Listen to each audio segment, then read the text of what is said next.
Le syndicat mixte des Gorges du Gardon va déposer un dossier auprès de l'UNESCO pour obtenir le label attribué à des sites particuliers, majeurs et protégés. Le but au final est d'équilibrer la présence de l'homme et de ses activités sur ces territoires en préservant la nature et l'environnement. Le label, c'est essentiellement une reconnaissance à l'échelon mondial, donc c'est pas rien, du travail qui est effectué sur ce territoire. Et puis surtout, ça nous permet, et c'est très important pour nous, pour les 10 années à venir, de se faire une sorte de plan de gestion avec les acteurs justement du terrain, en vue justement de pouvoir faire en sorte que nous puissions préserver ce site tout en...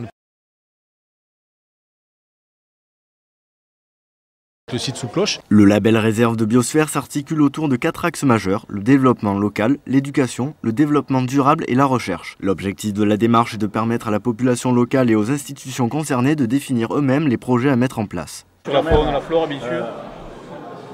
On pourrait peut-être signifier une tendance par rapport à la biodiversité. Aujourd'hui, il y a une centaine de personnes qui représentent soit des habitants, soit des gens qui ont des activités économiques, soit des élus, soit des gens qui sont représentants d'institutions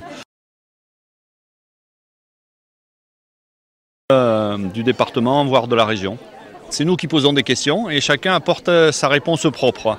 Et donc c'est organisé par des petites tables et à chaque table on a fait en sorte que ces gens soient mélangés, donc qu'ils puissent du coup confronter leur avis.